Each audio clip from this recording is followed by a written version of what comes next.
Live from New Delhi, you're watching DD India Newsar, India's voice to the world. I'm Amritpal Singh. Coming up in the next 1 hour, Chief of Defence Staff says India is simplifying its procurement procedures, adopting a tactics-led approach to defence modernisation. India's global outrage on Operation Sindoor continues. All-party delegations show India's unified stance against terrorism worldwide. Prime Minister Narendra Modi inaugurates multiple development projects in Bhopal, releases commemorative stamp and coin honouring Lokmata Devi Ahilyabai Holkar.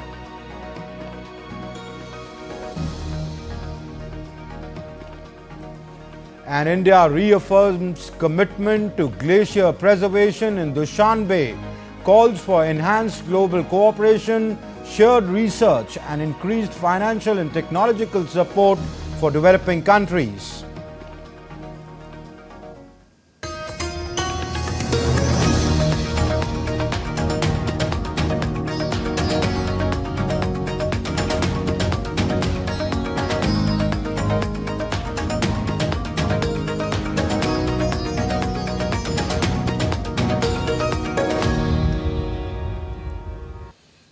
India is rapidly transforming its defence capabilities with a strong focus on modernisation and self-reliance.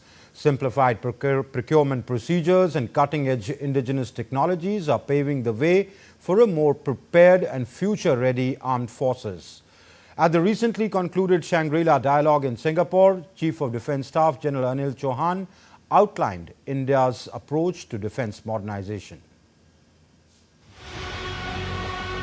India's defence procurement procedures are being simplified in line with the present times. A tactics-led approach to defence modernisation is being pursued. The Chief of Defence Staff, General Anil Chauhan, articulated India's position at the Shangrila Dialogue on Saturday. We are simplifying our procurement procedures so that we are able to fight today's war with tomorrow's technology rather than yesterday's weapon systems. Aligning our procurement cycle with technological cycle is hence important. We in India are also attempting to pursue a tactics-led approach toward modernization. The CDS also said that India has taken a number of steps to ensure that its armed forces are ready for future battles. We have also opened up a future operation analysis group in the Ministry of Defence. This has been created to analyze how future battlefield will evolve owing to technological advancements and their applications in all domains of warfare, and recommend a path for a future research and development so that Indian armed forces can be future ready. The Indian Army is currently undertaking extensive capacity development demonstrations at key locations across the country, including the Pokhran field firing ranges, Babina field firing ranges and Joshimath. Dedicated air defence equipment demonstrations are also scheduled at Agra and Gopalpur. The demonstrations feature a wide array of advanced technologies developed under the Atmanirbhar Bharat initiative, aimed at accelerating indigenous capability development. The trials mark a significant step in the Indian Army's roadmap for a decade of transformation and are designed to ensure rapid absorption of emerging technologies to meet evolving battlefield requirements. India's Defence Minister Rajnath Singh highlighted the important role being played by the defence sector in India's growth journey by enumerating the feats achieved due to the initiatives taken by the government in the last decade.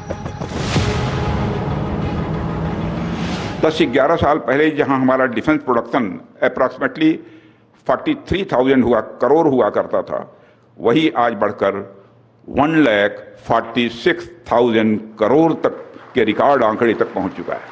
इसके साथ हमारा defence export जो 10 साल पहले 1,000 करोड़ रुपए से भी कम हुआ करता था, 700 अप्रॉक्सीमेटली 600-700 करोड़, वो आज more than 24,000 करोड़ रुपए के रिकॉर्ड आंकड़े को पार कर चुका है।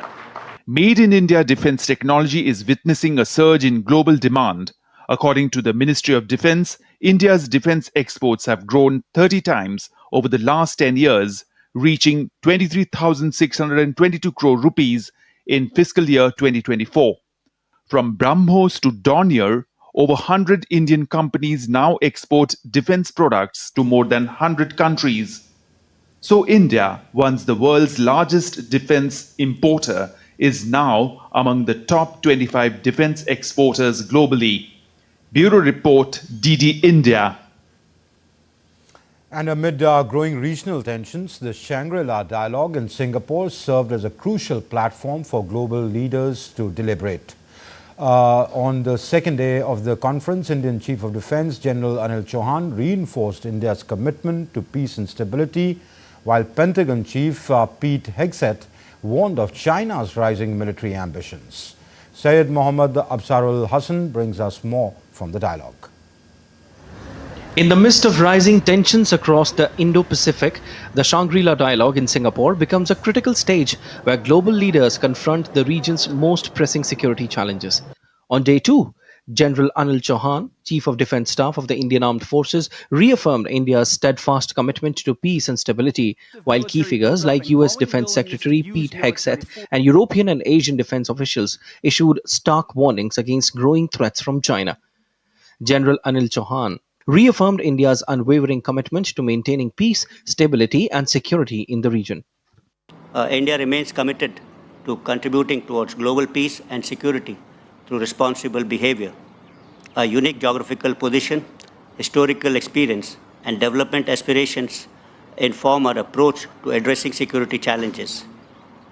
We believe that forums such as this dialogue are essential for fostering understanding and cooperation in our collective pursuit for peace and stability in the world. While addressing the session on United States' new ambitions for Indo-Pacific security, US Secretary of Defense Pete Hegseth issued a stark warning regarding China's military ambitions, stating that China was actively preparing to alter the balance of power in Indo-Pacific region. It has to be clear to all that Beijing is credibly preparing to potentially use military force to alter the balance of power in the Indo-Pacific. We know, it's public, that Xi has ordered his military to be capable of invading Taiwan by 2027. The PLA is building the military needed to do it, training for it every day, and rehearsing for the real deal. The Pentagon chief also attended an informal roundtable with his Asian and European counterparts, hosted by Singapore's Defence Minister Chan Chun Sing at the Shangri-La Dialogue. In attendance were EU High Representative Kaja Kallas, Japan's Defence Minister General Nakatani, and Australia's Defence Minister Richard Marles. Both the European Union's Kaja Kallas and Japan's General Nakatani underscored the urgent need for greater deterrence against threats to stability in the Indo-Pacific region. In the South China Sea, a nation that once declared to have no intention of pursuing militarization over disputed areas through land reclamation of coral reefs is now rapidly advancing militarization. In this region, there has been a rapid military buildup, such as nuclear capabilities lacking transparency and sharp increase of proactive military activities, including surveillance operations by military patrol boats and warships. This poses a significant obstacle to maintaining mutual trust in the field of defense.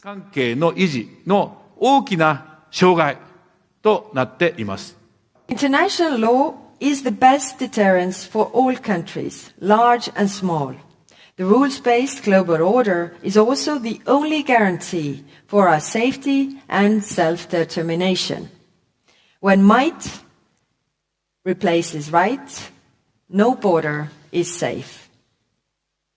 In the era of major instability, this system is more important than ever. If anything, this is the era that it was built for.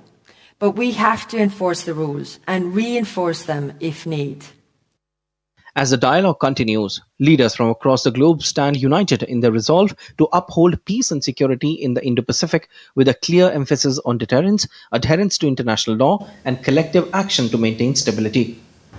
Syed Mohammad Absarul Hassan's report for DD India. And India's diplomatic outreach continues post-Operation Sindoor, with an all-party parliamentary delegations reaching out across continents.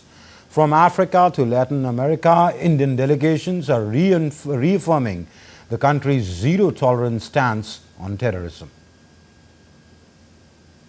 India's diplomatic outreach in the wake of Operation Sindoor continues to gain momentum, with parliamentarians across party lines leading delegations to various countries.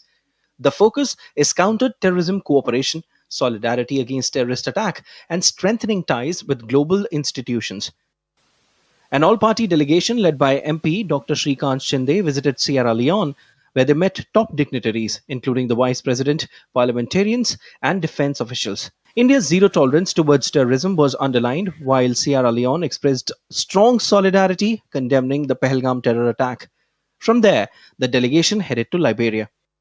Meanwhile, in Colombia, Congress MP Shashi Tharoor-led delegation visited Colombian Congress and the Council on International Relations.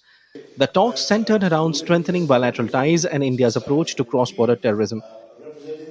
The terrorist attack that took place in our country on the 22nd of April required a response, because we could not allow killers to come and kill innocent tourists with impunity.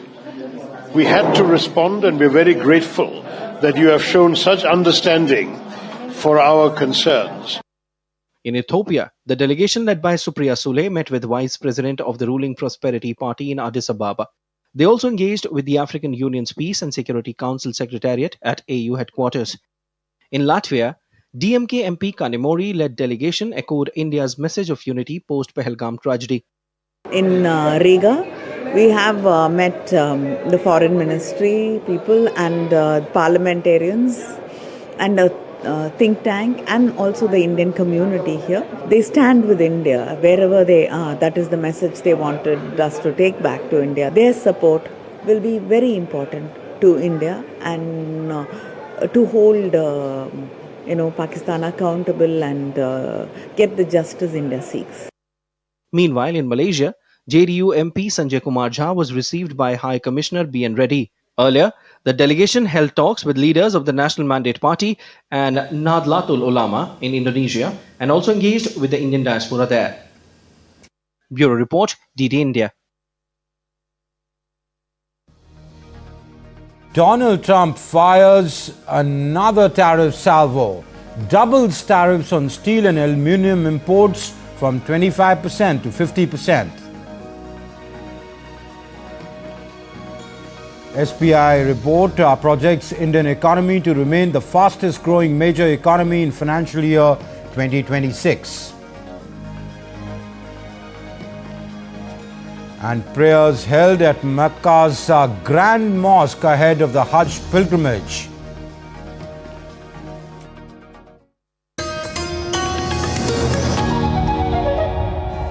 Can the US launch a bombing campaign against Iran? The Philippines vessel suffered structural damage. The saga of child sexual abuse is the United States China's debt trap strategy. Truth is stranger than fiction. But sometimes hard to uncover.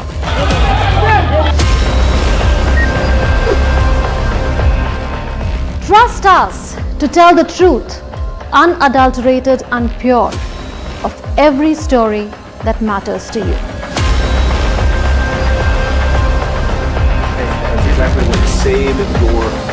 You read between the lines, cut the clutter, and connect the dots to get you the full picture. Watch Connecting the Dots at these times with me, only on DD India.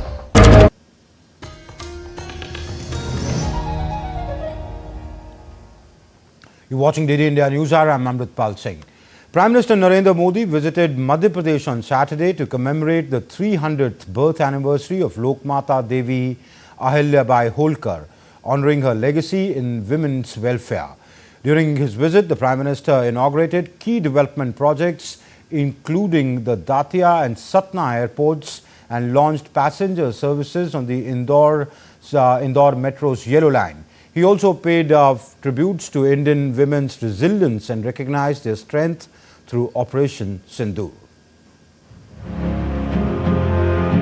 Prime Minister Narendra Modi visited Madhya Pradesh on Saturday to mark the 300th birth anniversary of Lokmata Devi Ahilyabai Holkar, a queen revered for her contributions to women's welfare. During his visit, he inaugurated several key development projects, boosting infrastructure and connectivity in the state. PM Modi paid tribute to Mother India and recognized the resilience of Indian women. Reflecting on recent national security concerns, PM called Pahalgam terror attack an assault on both lives and culture. He also applauded the bravery of women forces during Operation Sindoor, calling it a symbol of women power. आतंकवादियों ने भारत की नारी शक्ति को चुनौती दी है।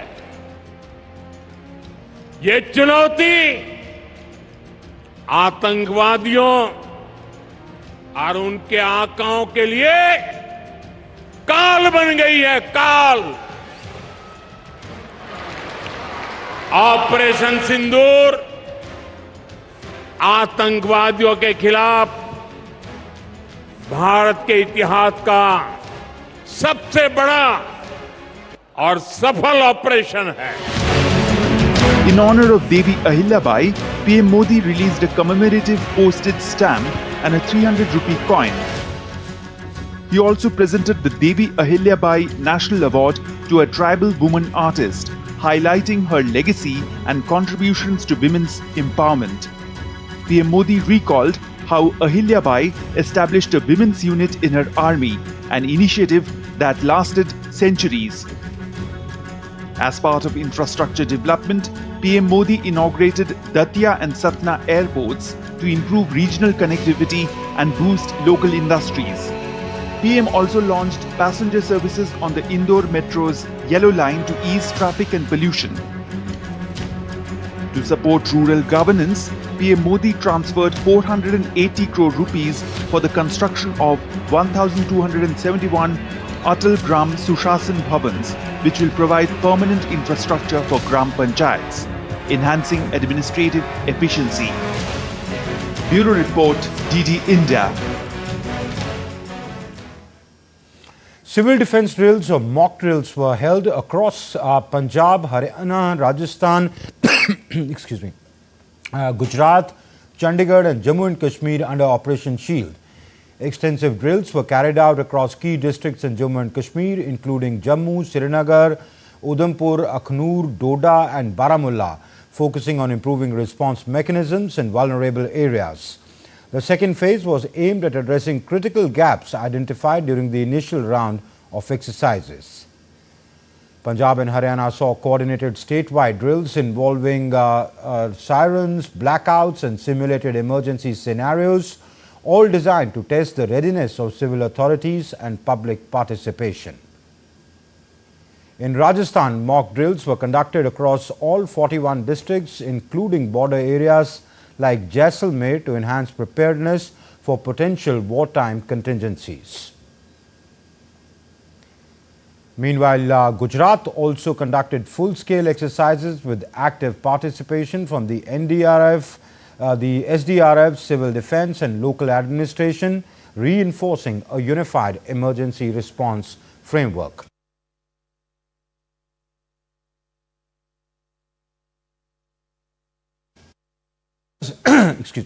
India's economy is poised to remain the fastest growing major economy in financial year 2026, driven by strong macroeconomic fundamentals and a robust financial sector, and with a focus on sustainable growth, according to a report by the State Bank of India. The country is expected to finance its growth through higher domestic savings, as indicated by the latest RBI report.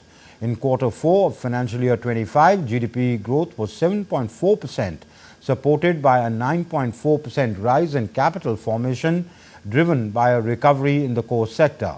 For financial year 25, overall growth is estimated at 6.5%, with most sectors showing positive performance.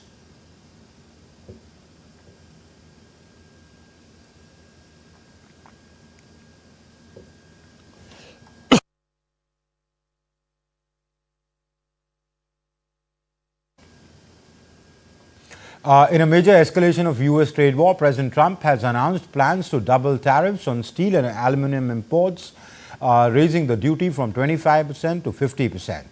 This move, targeting countries like Canada, Brazil, Mexico and South Korea, aims to bolster American steel production and reduce reliance on foreign imports. A report. In a significant escalation of U.S. trade policy, President Donald Trump has announced plans to double tariffs on steel and aluminum imports from 25% to 50%.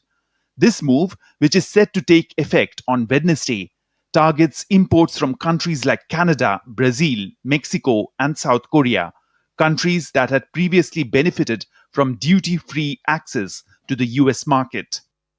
We are going to be imposing a 25% increase. We're going to bring it from 25% to 50%, the tariffs on steel into the United States of America, which will even further secure the steel industry in the United States. Nobody's going to get around that. So we're bringing it up from 25%, we're doubling it to 50%. The president's announcement aims to bolster the U.S. steel industry, reduce reliance on foreign imports and reinvigorate local production. In addition to the tariff increase, a new partnership between U.S. Steel and Japan's Nippon Steel will invest $14 billion into revitalizing steel production in the Pittsburgh area. Trump's decision to double tariffs is part of his broader strategy to reduce America's dependence on foreign imports and revive American manufacturing. However, critics argue that this could raise prices for US consumers and lead to retaliatory tariffs from trade partners. In a related development, President Trump bid farewell to Tesla CEO Elon Musk, who stepped down from his position as a special government appointee overseeing the Department of Government Efficiency.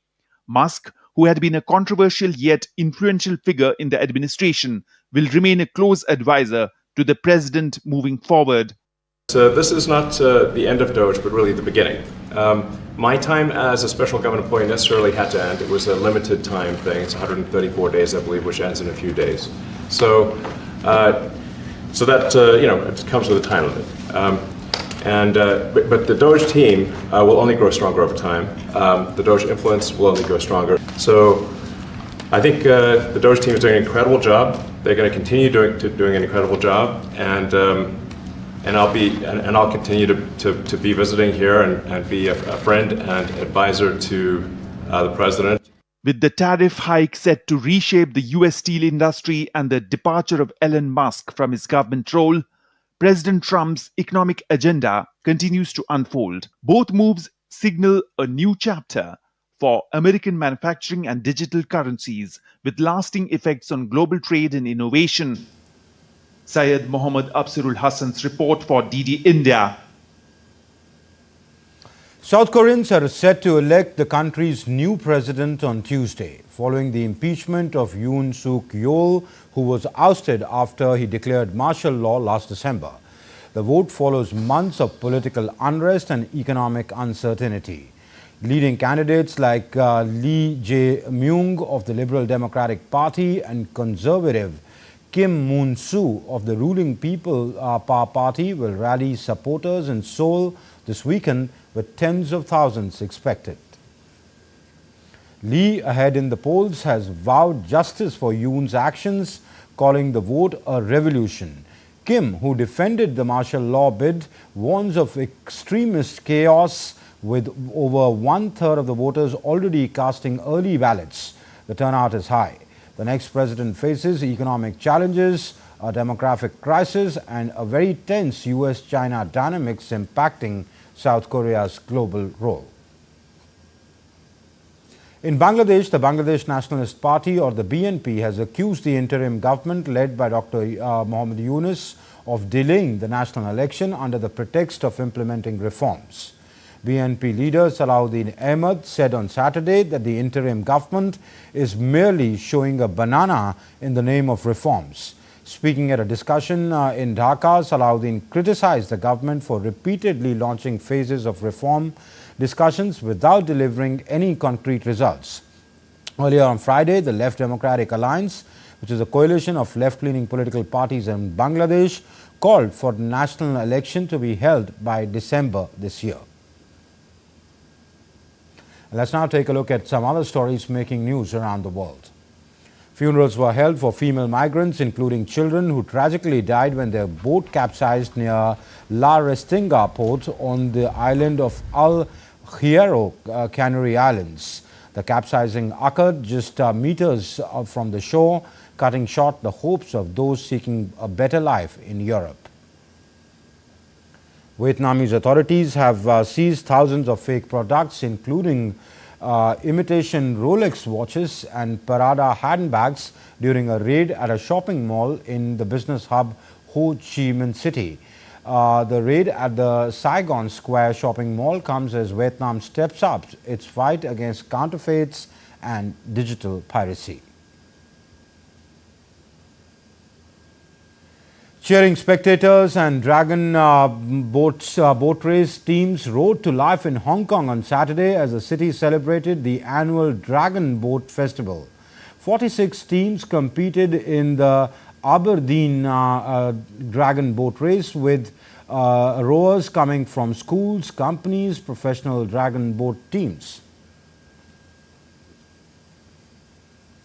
Thousands gathered to pray at Makkah's Grand Mosque ahead of Hajj pilgrimage, walking around the Kaaba in the early hours of Saturday. The pilgrims coming from various countries in the world expressed joy and gratitude for being able to perform the pilgrimage. From Assam to Kerala and Kashmir to Delhi, the skies have opened up across India. Torrential rains have triggered floods, landslides and even hailstorms, leaving a trail of damage. Mizoram saw a record rain, Delhi broke May records, and Manipur is reeling under floods. With the IMD warning of more to come, India braces for a start to the monsoon season. Monsoon winds sweep across the nation, bringing with them a trail of heavy rains, thunderstorms and changing skies. From torrential downpours in Assam and Kerala to record-breaking rain in Delhi and hailstorms in Jammu and Kashmir, the weather is making headlines nationwide. Exceptionally heavy rainfall lashed almost 18 districts of Assam since Friday, with 5 deaths reported in Kamrup district. The IMD has issued warnings for Kamrup, Kachar, Hailakandi and Dhubri as the region braces for more downpours. In Manipur, continuous rain for 3 days has caused severe flooding, especially in Imphal East. Mizoram has seen landslides and building collapses, with Longtlai recording the highest rainfall at 343 millimeters. Kerala also faces waterlogging problem due to intense rain. In the north, Kupwara in Jammu and Kashmir is badly affected by hailstorm and heavy rains. Delhi recorded its wettest May ever with 188.9 millimeters of rain and no heatwave days. The India Meteorological Department has issued alerts for several regions with heavy to very heavy rainfall forecast over the eastern, western, central and northeastern parts of the country in the coming days. Bureau Report, DD India. And some more weather-related news. At least 150 people died and several others are still missing after floods submerged Mokwa, which is a market town in Nigeria's Niger state. An emergency official said that around 3,000 houses were submerged in 2 communities in the north-central state. The floods in Nigeria were triggered by torrential rains that lasted several hours. According to local reports, a dam collapsed in a nearby town and it worsened the situation. Nigeria often faces seasonal floods, particularly impacting communities along the banks of Niger and Benue rivers. India's Minister of State for Environment, Forest and Climate Change, Kirti Vardhan Singh, addressed the plenary session of the high-level international conference on glaciers preservation held in Dushanbe in Tajikistan from the 29th of this month to 31st. In his address, he outlined India's strategic steps, including the national mission for sustaining the Himalayan ecosystem and the creation of a Center for Cryosphere and Climate Change Studies to strengthen research and monitoring efforts. Welcoming 2025 as the International Year of Glaciers Preservation and the decade of action for cryospheric sciences, The minister urged for global collaboration, shared research and increased support for developing nations. And still to come up on DD India Newsar, India's first ever dedicated cherry cargo movement by train from the Katra railway station to financial capital Mumbai.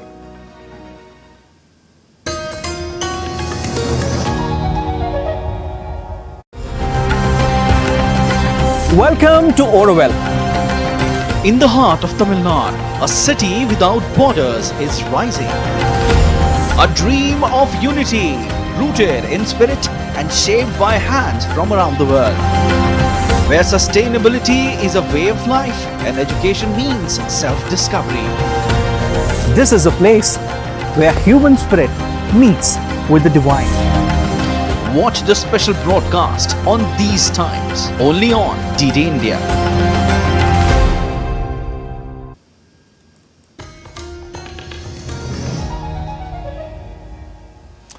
You're watching DD India Newsar. I'm Amritpal Singh. And to talk about the transforming defense capabilities of the country, its self-reliance, boosting defense production, where is all this going? Where is the defense modernization program going? I'm joined on the show by Vice Admiral Shekhar Sinha, a retired Vice Admiral. He's former Chief of the Integrated Defense Staff. Thank you, Admiral, for joining on the show. Admiral Sinha, where do you see India's modernization program, that's good, the defense modernization program going? Well, thank you, Amit, for getting me on your program. You know, this is really India's on the march, and I think unless we have the defense industrial complex going, our becoming self-dependent, self-reliant is going to be difficult. And if you heard Secretary Peter Exet in Shangrila last night, and he mentioned very clearly that he is also collaborating with India as far as the defense industrial complex is concerned. So that's a very good news. We are from a net importing country, we have become an exporting country, and I think it's close to 30,000 crore that we have exported. Firstly, we should be able to meet our own requirement, and that we saw in the latest operational Sindoor, where because we used our own ammunition, we didn't have any limitation on firing the missiles or the guns which were taking on the incoming missiles. So I think that this is a big lesson this of Sindoor, and this will lead to our industrial complexes where there is large amount of private sector participation and not only the government sector. So I think this is going to make us very, very independent, and we should be able to sustain this two-front war strategy, etc., much better without having to worry to import anything. Okay. Amrit. But sir, we still remain the world's second largest arms importer. I think Ukraine replaced us this year. We still have a very big component of our defense equipment, of our arms being imported. While, self-reliance is good, but how does it balance with battle readiness, because the forces need to fight now? Well, Amrit, you got two questions on this. The first one that you talked about, that we are still importing and we are at the number 2 position. Absolutely right. Because we have a lot of legacy platforms in India. For example, our aircraft, for example, our many army stuff, and some of the components of missile. So you cannot phase them out overnight. But you will agree that from number 1 importer, we have become number 2, and this slide is going to continue. So that will happen. It is happening. And I think you will see as the defense production increases in India, the high-end equipment, high-end missiles, and high-end, UAVs are being built here. You will find that these numbers, we are going to slide down on that ladder, and rightly so. Coming back to a second question, what happens we have to want it now? Yeah, for now, we really have to be importing on a very selective basis. And for that reason, the government of Shri Narendra Modi ji has laid down very clearly that the first entitlement to procure will be designed, developed and manufactured in India. And thereafter, one by one, in case we have designed, but we have not been able to manufacture sufficient quantity, in that case, some imports we'll have to resort to. So I think this will continue till such time we become fully, dependent on ourselves. But let me also tell you very quickly that it is sometimes wiser to buy things which are of lower end from outside, which may work out cheaper, rather than to produce something very small quantity. It may not make a financial, viability or economic viability. For example, you showed the flash with the aircraft. Aircraft, yes. Missile, yes. These are the items which we can export, so that we have to, make in large numbers, and therefore it is important that everything is indigenous in that. So I would say that, there are various categories, buy global, buy India, buy and make in India. These are various categories where the armed forces have categorized a large number of these items. And as far as fully global is concerned, those numbers are decreasing by the day, Amit. Okay. So, in your honest assessment, where do we stand as a country when it comes to cutting edge technology or defense production, critical defense weapon systems production? Do we have that sort of capability? Are we growing towards that? Where do we stand today? Well, we have made a lot of progress. We have taken big strides. And if you see that our startups who have given, some of them, they have given us equipment which has tasted blood in this last op Sindoor, and it has proven itself. And most of them have started from the startup. So we have to continue to encourage them. And startups, once they become viable, then some bigger company must acquire it, and private companies as well. For example, for the AMCA, you just heard the other day that the Honorable Defense Minister has announced he has cleared a proposal in which it will be private-public participation, and it will be open for making an aircraft. Now, this is very path-breaking decision that he has taken. And I think that, these are good signs that at least the government at the level of the political dispensation, they have understood as to what is required for India to invest a lot of money in defense sector, including R&D, and also for production. Because the private industries will not be encouraged to manufacture, not encouraged to manufacture and only invest in R&D, because they see there's no future for them, financial viability. So I think that we have started moving in that direction. We have caught up as far as the top end, the high-end, high technology, as you say, cutting edge. We have already with 2-3 countries, bilateral agreements. For example, the ICET, which is now known as some new name, the emerging and cutting edge technologies which are coming. ICET, and we are having our, that process is already on. And I think that we should encourage it. We should hasten the process of putting it into practice, transfer the technology and manufacture it. So I think the proof of the pudding is in having it, as you rightly say. And I think we are not very far, but I would say that we are somewhere halfway down there already. Okay. So to, staying on high-end weapon systems, for that kind of production to happen, you need a lot of investment into R&Ds. Now that is heavy investment. Are our companies doing that, or earlier it was just the government, the DRDO, or related organizations? But does our private sector have those kind of deep pockets to invest into long-term research and development? Not as much as one would like to see, Amrit. Mainly because the private sector at the moment does not have very much to gain from the defense industrial complex, if you like.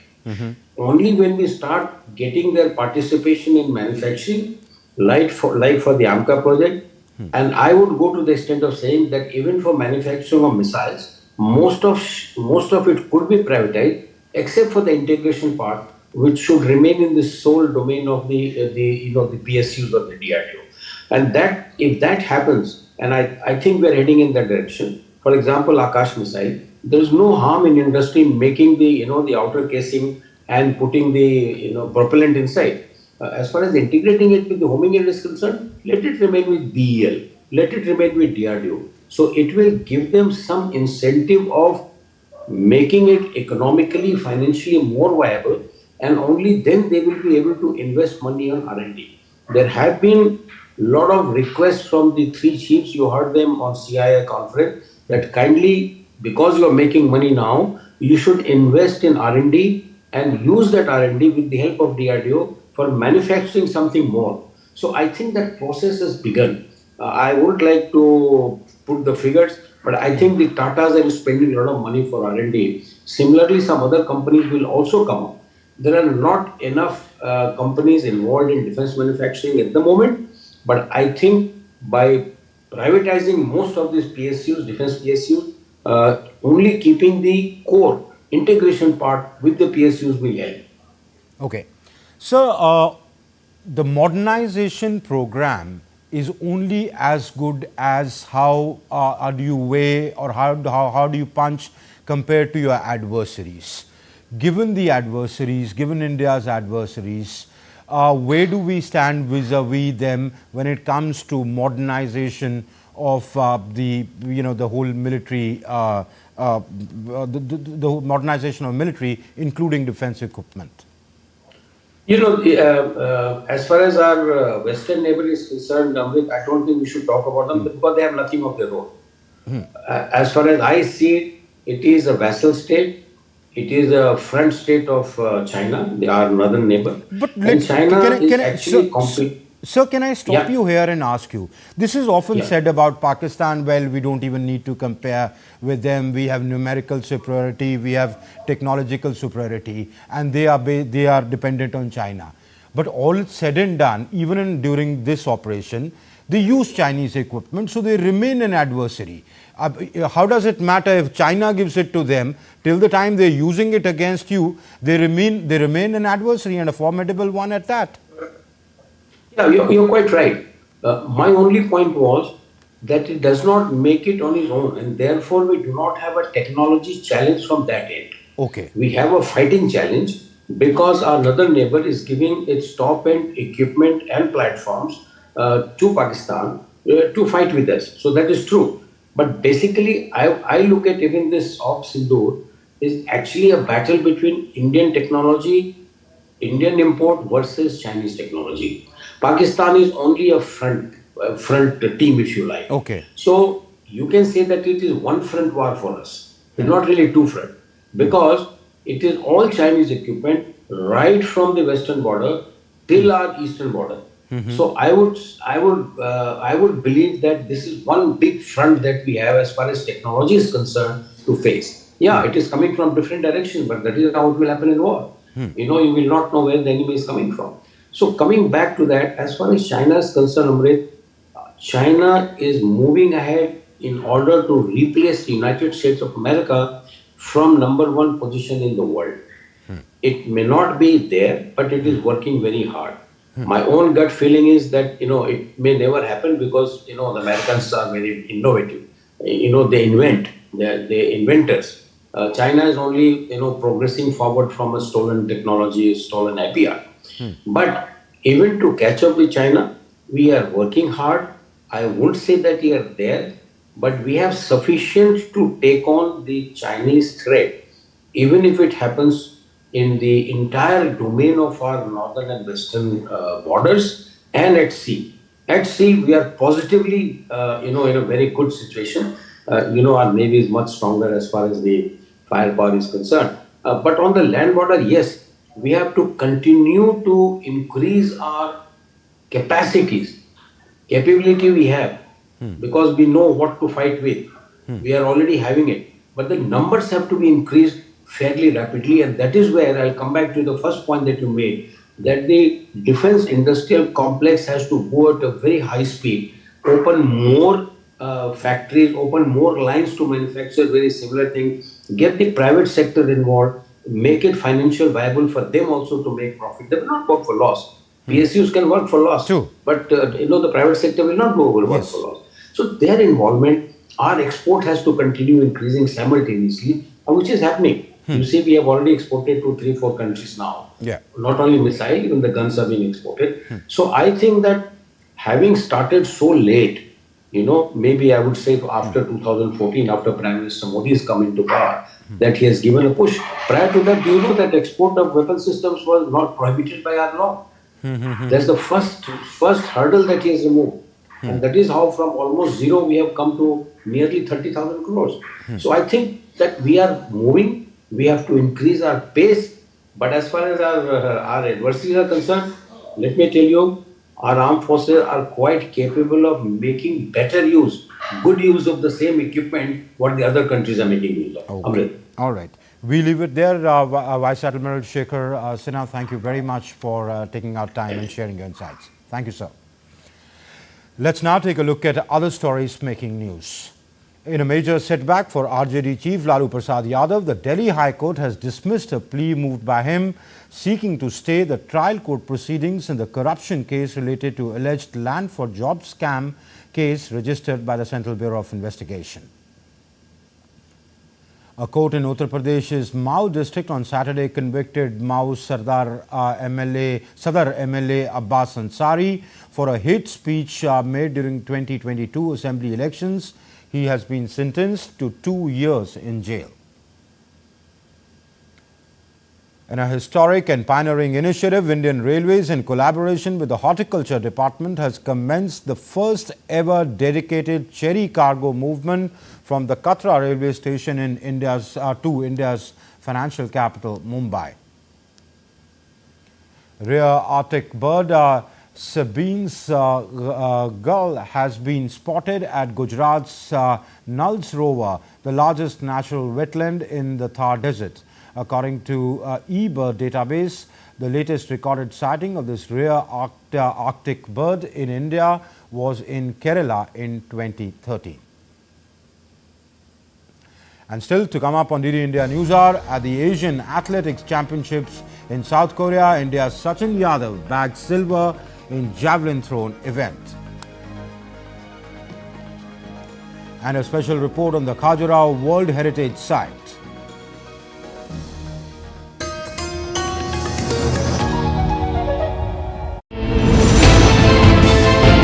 Geopolitics and trade deals. Economic challenges amid development.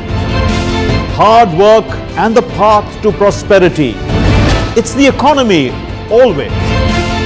Between walkers, money is what money does and says. Supply creates its own demand. Between the bulls pulls and bears tears. When supply chains globalization and India rises to the podium.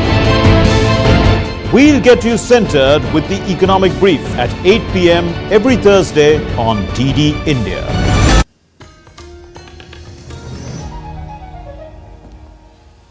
You're watching DD India Newsar. I'm Amritpal Singh. Let's take a look at some sports news now. India's Sports Minister Mansukh Mandavia said that the government has decided to build separate centre for each sports to train athletes for Olympics. Minister Mandavia also handed over cash rewards to 400 athletes in Chandigarh.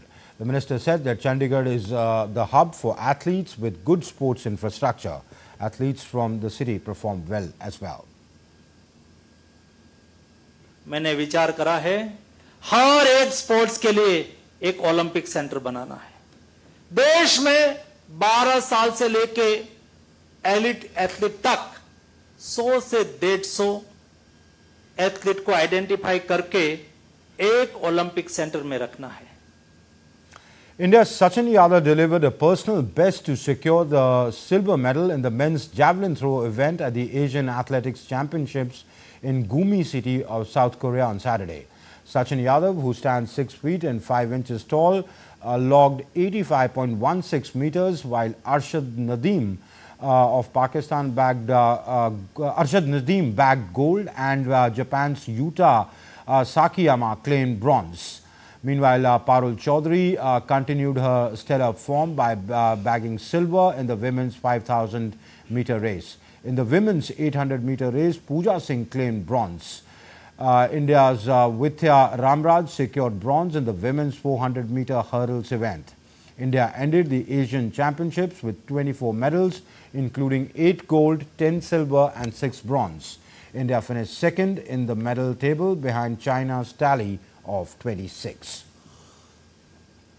Indian wrestler Ritika Huda clinched gold medal in the 76 kg freestyle event at the Ulaanbaatar Ranking Series tournament in Mongolia on Saturday.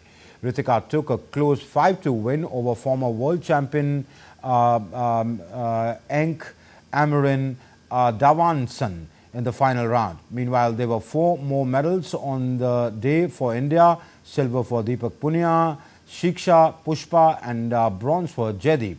India now has bagged 17 medals, including 6 gold, 6 silver, and 5 bronze. The tournament concludes on Sunday. And world number 1 Jannik Sinner powered into the 4th round of the French Open after he outclassed Jiri Lehecka 6-0, 6-1, 6-2 on Saturday. Sinner continued his fine form at the Roland Garros, where he has not dropped a set, extending his winning streak at the Grand Slam events to 17 matches. 3-time Grand Slam winner Sinner next meets Russia's Andrei Rublev. In the women's draw, American Jessica Pegula battled into the last 16 with a 3-6, 6-4, 6-2 win over Marketa Vondrousova. The 31-year-old, who missed the 2024 tournament due to injuries, hopes to better her previous best run in Paris, which was a quarter-final appearance 3 years ago. 6-seed Mira Andreeva eased into the 4th round with a 6-3, 6-1 win over Yulia Putintseva. Andreeva is competing in just her 9th Grand Slam event, but the teenager has now reached the 2nd week in 5 of them.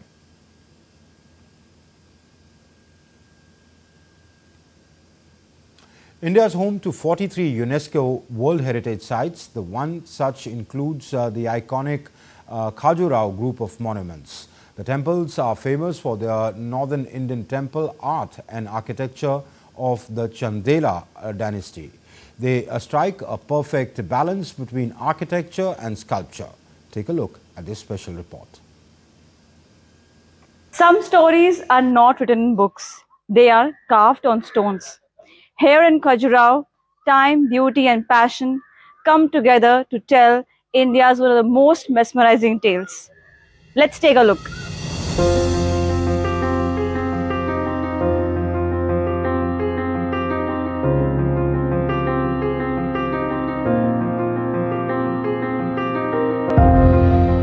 In the heart of India stands Khajuraho, a timeless dance of stone and spirit. Built by the Chandela kings over 1,000 years ago, these temples are more than architecture. They are poetry carved in stone. Every sculpture tells a story of gods, humans, music, love, and life itself. But Khajuraho was lost to the world until 1838, when British surveyor T.S. Bird, led by locals, uncovered its forgotten glory. Of the original 85 temples, 25 still rise, untouched by time, alive with detail. So now we are in a most famous temple of Khajuraho, Kandariya Mahadev. This is the tallest one of North India. You must see this beauty of this beautiful majestic view of this temple. There are total 84 domes. They are representing the 84 leg birth. We are getting a human birth. The human birth is very costly. That's why they have representing in this type of semi-rounded wheel are here. These carvings speak of a culture that embraced life fully, body, mind and soul. Today, as the sun sets over these sacred stones, Khajuraho stands as a reminder that beauty, divinity and desire once lived side by side. Khajuraho stand is a timeless tribute to Indian artisans and the spiritual legacy. From forgotten ruins to the global heritage, its stories continues to inspire world. Prasar Bharati from Khajuraho for DD India. And we end tonight's news hour on some good news as an Indian diaspora child wins Spell Bee. Fazan Zaki, who traces his origins from Hyderabad in India, has won the 97th Scripps National Spelling Bee Championship.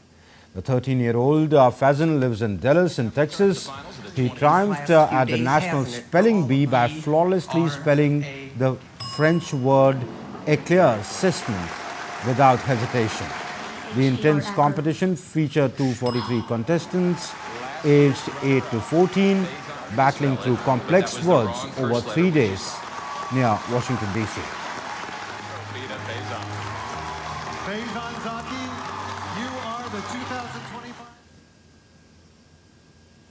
That's it in this edition of DD India Newsar, but do let us know your thoughts on the news of the day. For those on the go, you can get all the latest news and updates from India and across the world on DD India's mobile app.